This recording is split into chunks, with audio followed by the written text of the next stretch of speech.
Hello, everyone. Welcome to Talking Logistics, where we have conversations with thought leaders and newsmakers in the supply chain logistics industry.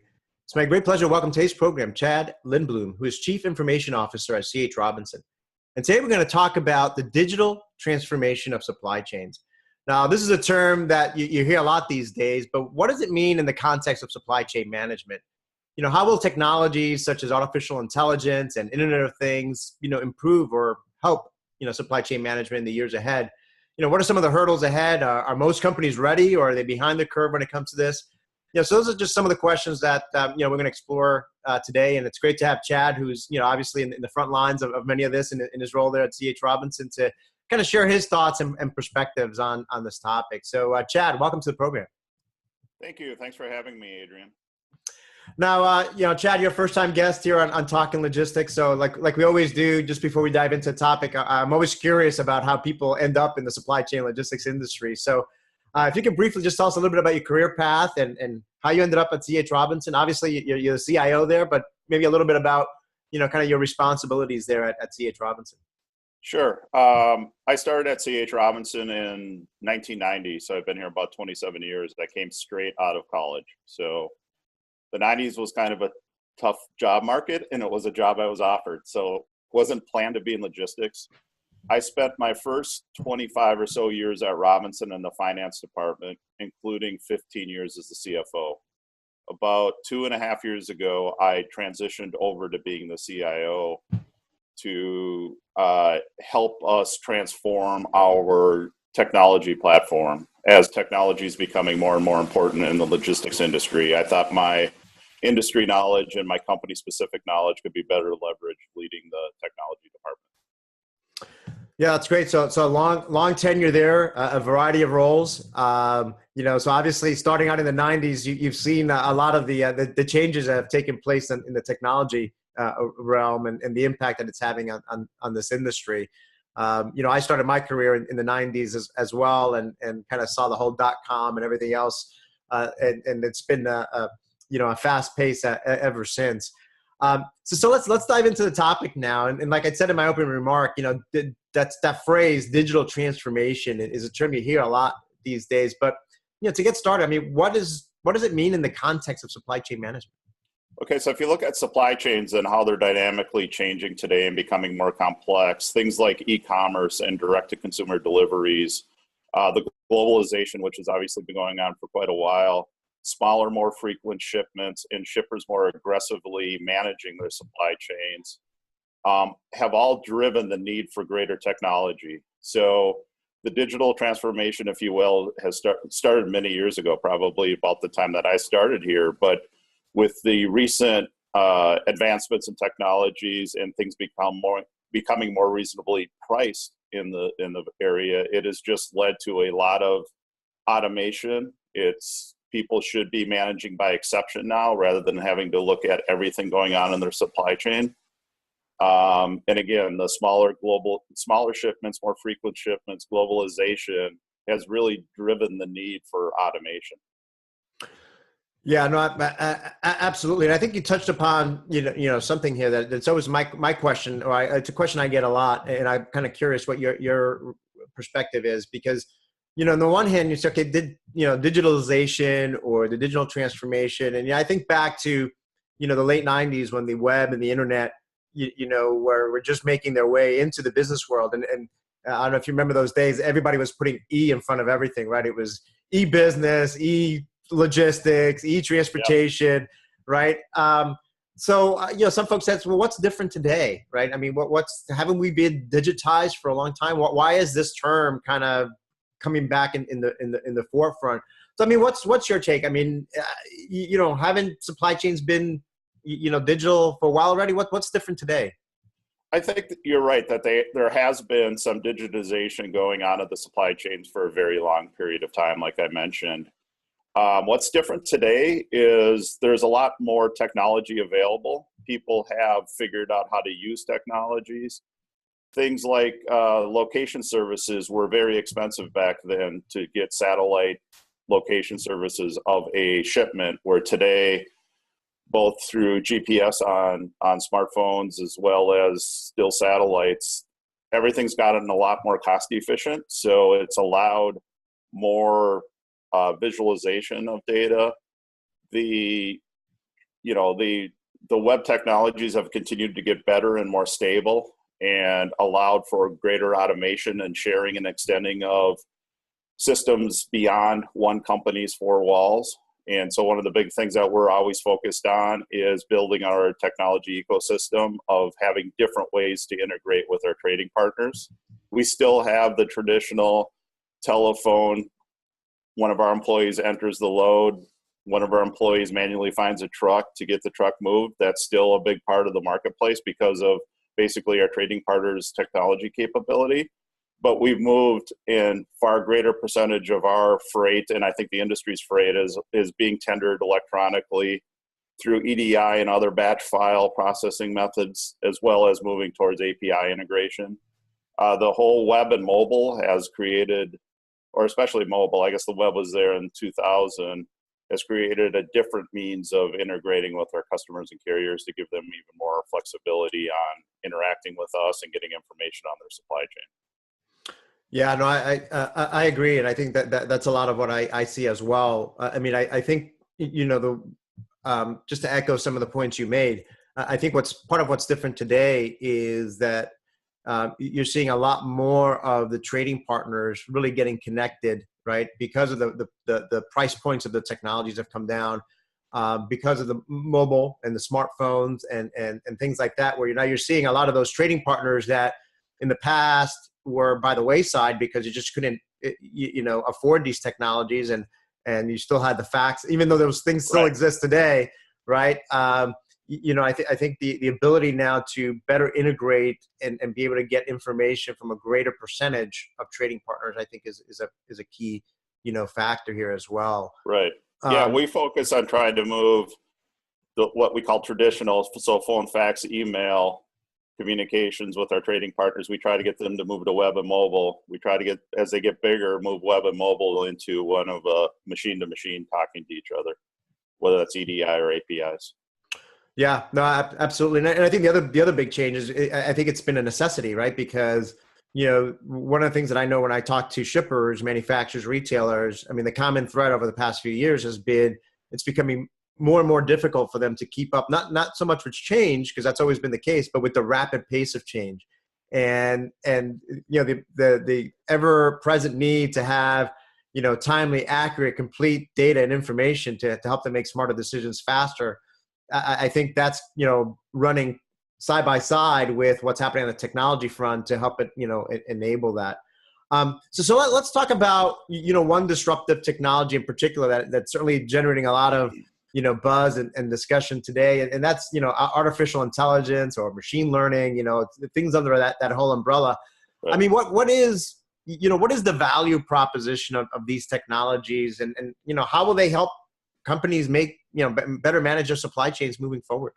Sure. One of the ways that we use it internally as well as on behalf of our customers is analyzing historic data to optimize pricing. So what is the right price for a particular shipment or for a group of shipments when you're bidding on a more contractual or year-long rate basis, using all the information of the past and also what's going on in the current environment, coupled with what the expectations are for the future, and building algorithmic pricing models to help support our people when they're pricing freight to our customers and our carriers. Another area where we use it quite a bit is finding capacity. So it's pretty easy to say who moved a load last time, but looking at all the available capacity that we have in our own data, as well as importing other data that are available from various sources, and sifting through that automatically to try to augment our people's intelligence, if you will, by putting new ideas in front of them in an automated way. In a lot of cases, our people would have found the same carrier or the same solution anyway, but it makes it faster and more efficient for them. Another big area that we're focused on is helping people manage disruptions. So looking at historic disruptions in supply chains, things like a weather event, a severe weather event, looking at what they did in the past when one of those weather events happened, looking at the corrective actions that they took, and trying to automate and make those, starting with making the suggestions of here's how, based on your historic reaction to these events, here's how we think you should do it, and then eventually moving all the way to automatically taking actions. So if there's a hurricane in the southeast and you know you're not going to be shipping out of a DC, where did their order ship out of last time? Where did you divert the freight that was headed to that DC the last time? And use all those types of analytics to figure out a prescriptive model and eventually actually completely take action and adjust their supply chains automatically.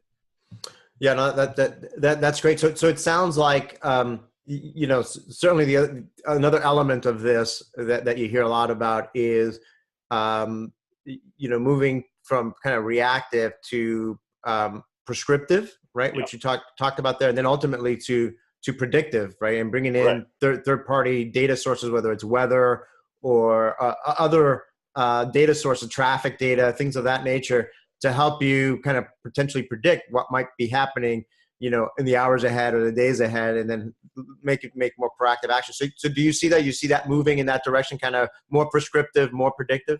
Yes, we are definitely working on that and have a supply chain visibility and disruption management tool under continuous delivery or iterative delivery of incremental value. So today it can show customers their total supply chain, where something is. It allows, we do some predictions on, are those shipments going to be late? We have weather overlays and traffic overlays. We're looking at the shipments and weather patterns and predicting, is a weather pattern in this shipment going to cross, and giving proactive notification back to the users. Great. One of the things that always comes up, sometimes is, as these technologies, become much more intelligent and start automating, some of these decisions and processes. I mean, does artificial intelligence and machine learning mean that, you and I are going to be out of a job, in a few years? Or, does it mean that, tomorrow's, supply chain professionals need new types of skills and knowledge to succeed in this new environment? Yeah, I think the types of skills that will be needed in logistics will continue to change and evolve, but I do not think the human factor will ever go away. It takes people like us to figure out the models. So somebody has to figure out the models, and relationships are still really important in the supply chains between the logistics service providers, the carriers, and the customers and the shippers. So it definitely takes some. You can't build a model to predict every single situation. So yes, we will have fewer people likely per transportation dollar spend involved in the industry, but there's still definitely a need for people. But they'll be focused on more higher value added tasks. We've been talking a lot about artificial intelligence, but there's also just the whole automation aspects that are available in today's marketplace. So less people doing tasks that can be automated, and what tasks can be automated are changing and increasing every day. So having our people focus on knowledge work rather than task work is a big area of focus for us and anybody else in the supply chain industry. Yeah, no, I agree. I mean, I was at a conference recently, and it was another logistics service provider that was presenting, and one of the things that he talked about, it was the CEO, and he showed kind of their org chart and the number of data scientists that they've hired, over the past year. And these are all, PhDs from, top schools, and they were basically data scientists, which, if you go back 10, 15 years ago, that wasn't the kind of, the type of job profile description that you might have seen at a logistics service provider. Yeah, we're adding quite a few too. And they are a different type of person, a different skill, but they're very good at bringing things forward and ideas forward and finding patterns that you never would have dreamt of. So we are also increasing the number of data scientists we're hiring. One of the things that I think people get stumbled up sometimes in this artificial intelligence, data science type work is, because it's a buzzword, they want to have some. So they go out and they hire them, and they don't really have their plan put together yet. So you can burn through a lot of hours without the business vision first. You need the business vision first and the problems you're trying to solve before you say, let's just get some data scientists and get to work. Right. That's a great point. Yeah, you've seen that historically with, companies chasing the next new shiny piece of technology. Yep. But it's funny to see that happening also with, people chasing the next, shiny new, business, skill Right. or type of employee that you need. Yeah. Don't feel like you need to add a data scientist unless you actually have a project for them to work on, just because everybody else is talking about data science. Yeah, that's a great point. I think it's overall, I think it's fantastic for the industry. I think a lot more education needs to take place, particularly to those in the at the university level right now, and kind of the next generation of workers. Because I think historically, the logistics industry has gotten this kind of blue collar type of perception, right? It's about moving Right. boxes, it's about driving trucks. When in reality, when you peel back the onion, you see what you guys are doing and some of your peers in the industry are doing. It's very highly technical, a lot of cool technology going on, a lot of interesting, problems that you're solving with technology and likewise. So I think, I think it's a great career opportunity for a lot of folks that are, it's a, a lot of people think about, oh, I want to work for Apple, I want to work for Amazon, I want to work for Google. But there's a lot of interesting things going on in companies like yours and your peers in the industry. Yeah, there are. Even in just the technology field, we have about 820 people in IT, and about 650 of them are developing software. So we're a software development shop, just like some of the other startups. Only we have a lot of business. So the technology you build right away gets put into action and can make a meaningful impact, rather than building just a new technology tool and then trying to find the freight to manage with it. Right. No, that's a great point. And you kind of touched upon this already, when we were kind of commenting about, hiring data scientists, but not really having the right strategy or the plan, for them. I mean, are most companies in your, that you work with, or at least that you kind of see from your perspective, are they ready for this digital transformation? I mean, what are some of the main hurdles that they face, and how can they overcome them? I think some of the hurdles that I see others are, they come up with a good idea in the logistics space, but they really don't have logistics experience or backgrounds. So they build some pretty neat technology, but then is it really the right thing to apply? So I think one of the advantages companies like us and some of our peers have is we're building from an operator's perspective. So when we work on our supply chain visibility and disruption management tools, we've been doing this for 100 years. So we really know what to target and what to focus on. Some of the, people who are just getting started, they have as talented technology people as we do, but are they building the right thing? So the most important thing that we focus on, and it's part of the reason why I'm over here, I'm not a technologist. I've always had interest in it, and I do a lot of business architecture and high-level system architecture with my team. But it's not that I'm a technologist. It's I have the business knowledge in the background to help prioritize and define what we should build. So one of the hurdles I just see is really smart people, lots of technology, don't have the right industry background to maximize their investment.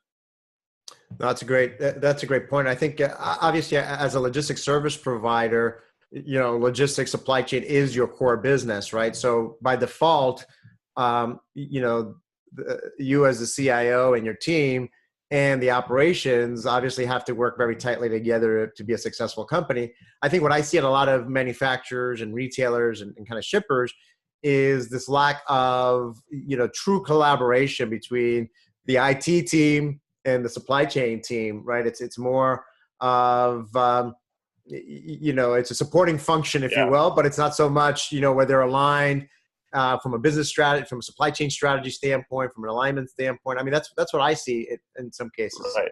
Yeah. And, we have lots of experience with that and see it all the time in shippers.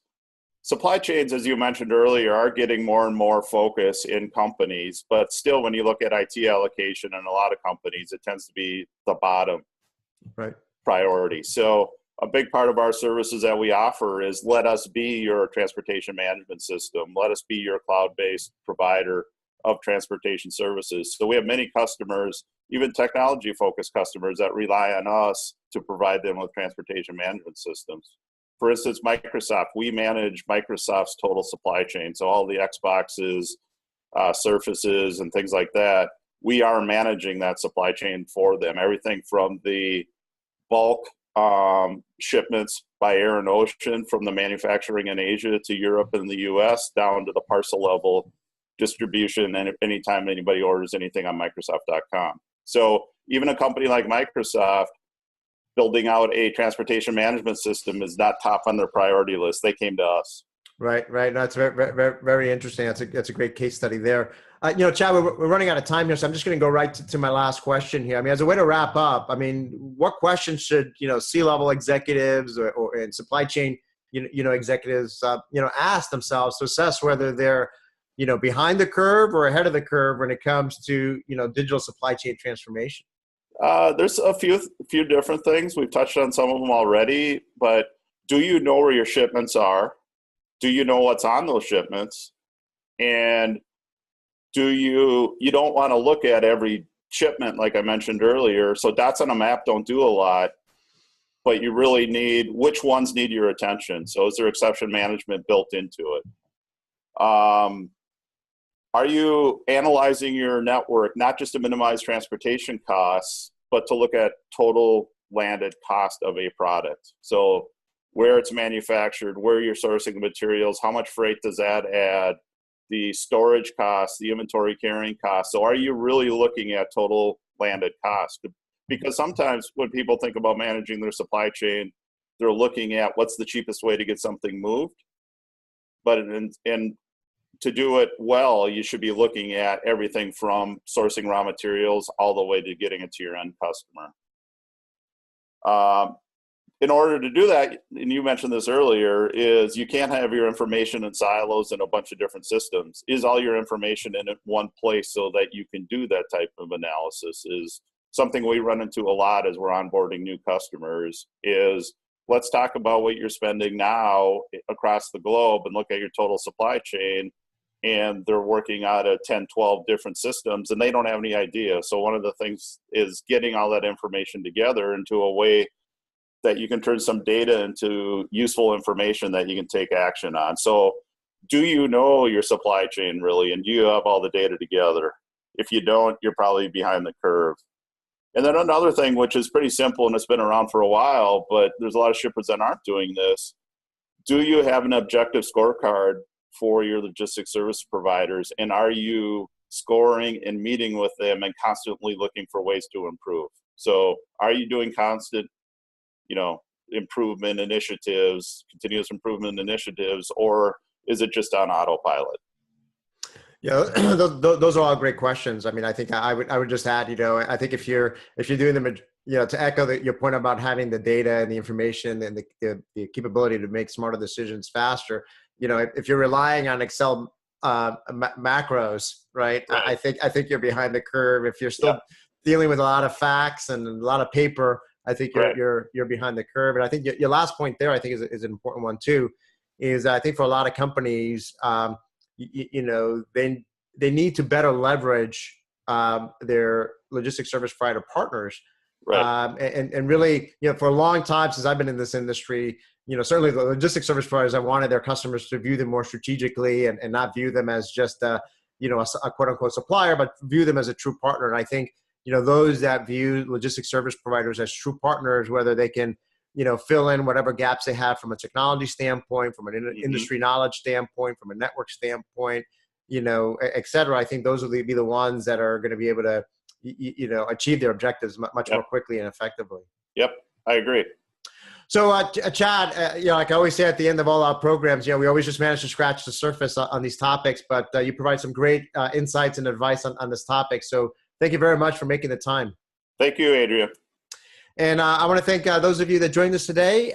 If you are watching this episode on demand at the C.H. Robinson website or on Talking Logistics, and you got a question or a comment for Chad, you can post it there, and I'm sure he'll be more than happy to respond via that medium. Yes, Again, thank you all for joining us today, and look forward to seeing you in a future episode of Talking Logistics. Have a great day. Thanks.